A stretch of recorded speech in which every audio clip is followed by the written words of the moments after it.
welcome back to the Modern Tuba online course, and in this video we're going to be discussing intervallic training. Now I know that seems very technical, but we're actually going to be focusing on the emotional aspects of the relationships between notes. Just like any other video, you're going to see notes on either side of me as we go on, but I encourage you to take out a notepad and write some of this down on your own, because a lot of this is about finding your own viewpoints on how these notes relate to each other.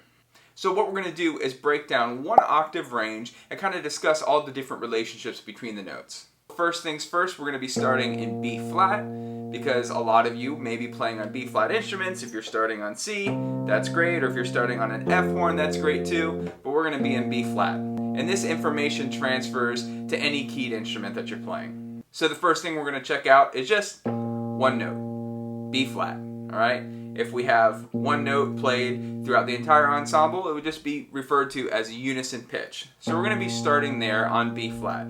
Now, the next interval we're going to get into is what's called the minor second. So if I have my B flat, I go up a half step to that B natural, and that creates that minor second. Now here's where I want you to write down some notes. I want you to think about what that interval feels like to you. And we're going to be doing this with every interval. What's the emotional factor of this? Now, for most people, this feels like a rub. It feels tough. It feels kind of gritty. It feels kind of grungy. It's like when you're in a horror movie and you hear that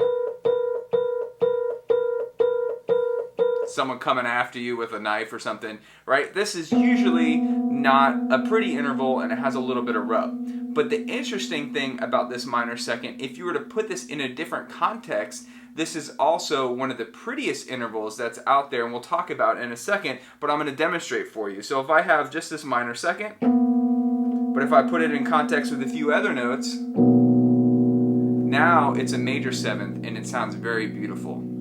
So it's important to understand as we get into all these other intervals, every relationship has multiple relationships within there. So this is ugly, but this at the same time is pretty. So context is everything. But let's continue on for the sake of time. The next interval we're going to talk about is our major second. So if I have my B flat, I'm going to go up a full step to C. Now, this is a little bit more open, but I want you to write down how you feel when you hear this interval, B flat to C. So this major second is very suspenseful. It makes you feel like it wants to go somewhere. If I add a couple other notes, B flat and F to that, now it becomes a sus2. It makes you want to go here to that major third. But we're going to get there in a second. So we had our minor second, major second, and now our next interval is our minor third. So I'm going to play it for you, and as I play it, I want you to write down whatever you feel. Good, happy, bad, sad, whatever it is, any of those emotions, go ahead and write it down. So here's our minor third.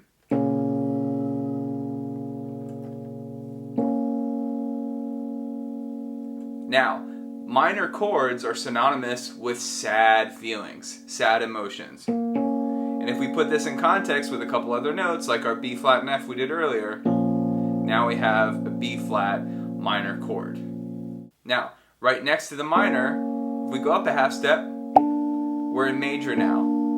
Where minor is synonymous with kind of that sad emotion, major is synonymous with happy. So if I put this in context with a couple other notes, that B flat and F again, now we have that happy feeling, that major triad. So we have unison, minor second, minor third, major third. So let's move on. The next one we're going to talk about is our perfect fourth. So if I have my B flat to E flat, this is definitely more open, and if I add a couple other notes, my B flat and F like I did earlier, this is now a suspenseful chord. Just like our major second, it makes you want to lead to somewhere. So this perfect fourth makes me want to go back down to this major third. Has more of that suspenseful feel. So it's our second interval now where you can feel that element of suspense that makes you want to go somewhere. So let's continue on. We have our next interval, B flat to E natural, and that's our augmented fourth. This is also known as a tritone. Depending on the context of this can be a really pretty interval. Where you hear this, there's a lot of rub in there. So this E natural can also be considered the sharp 11 of a B flat chord. Now what does that mean? It essentially means, for lack of better terms, where this may feel a little bit ugly, it may feel a little bit suspenseful. If I put other notes around it, it's actually really pretty. That sharp 11 gives a lot more color and character to any chord. Moving on from there, the next interval we have is our open fifth or perfect fifth. This is a very neutral note and is considered a power chord for guitar players, right? It's those open two notes that it's the easiest thing to learn on guitar. It's those B flat and F.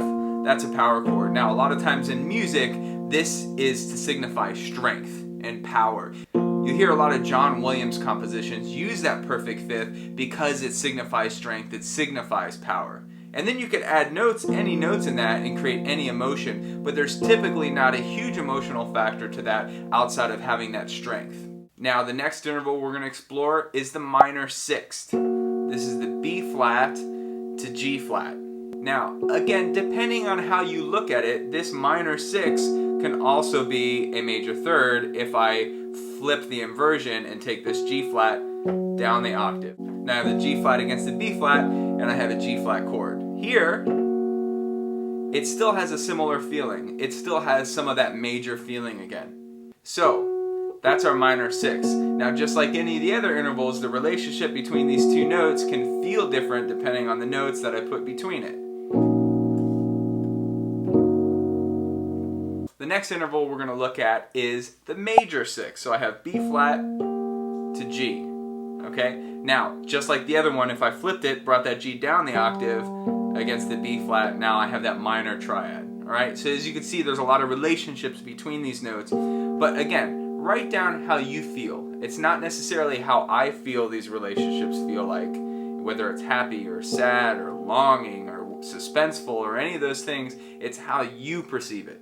That's what's important. So the next one we're going to look at is our minor seventh, or also known as the dominant seventh. So it's our B flat to A flat.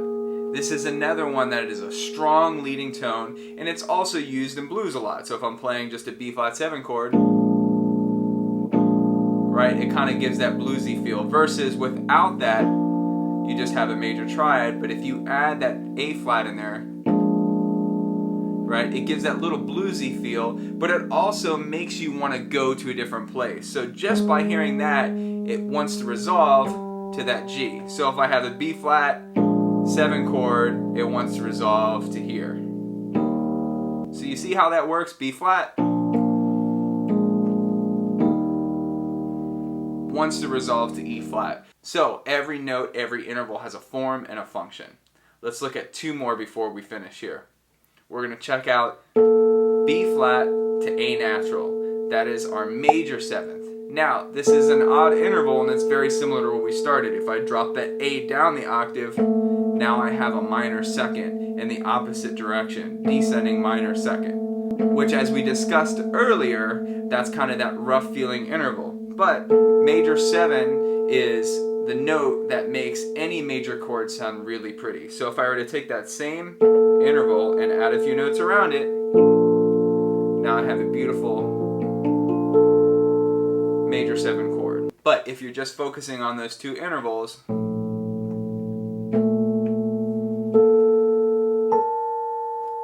it may feel a little bit weird and adjunct against each other, but knowing where that fits in with other notes is what makes it interesting. It's what makes it pretty. So the last thing we're going to look at, real simple, octave. You have two notes, could also be referred to as unison, but the relationship, having it that far apart, is what makes it an octave. Alright? Octave from here to here, or here to here, or here to here. It's all different octaves, alright? But it's the same note. So how does all this information apply to you? Anytime that you're working any long tones, any lip slurs, any flow exercises, you should always be focusing on the emotional aspect of the relationship between the notes. For instance, if I'm playing a long tones exercise in a Remington fashion and I'm just going B flat, down a half step, back to B flat, I'm focusing on that feeling between those two notes. And if I'm doing this properly, I would be practicing with the drone. So I have that B flat going in the background, and I move down a half step, I feel that rub, and then I'm back into my home base. Okay? Same thing. If I go to B flat to A flat, I go to that major second now.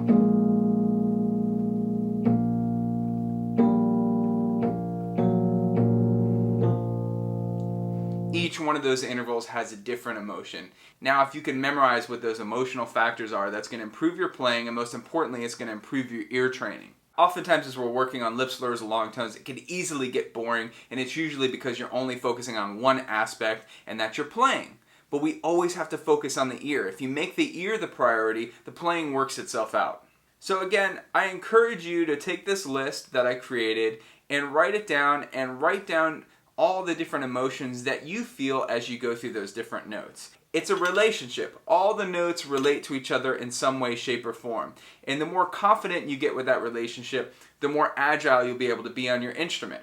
I also like to think of it like this. If I wake up in the middle of the night and I decide to go to the kitchen, can I walk there with no lights on, without stubbing my toe, without running into a wall?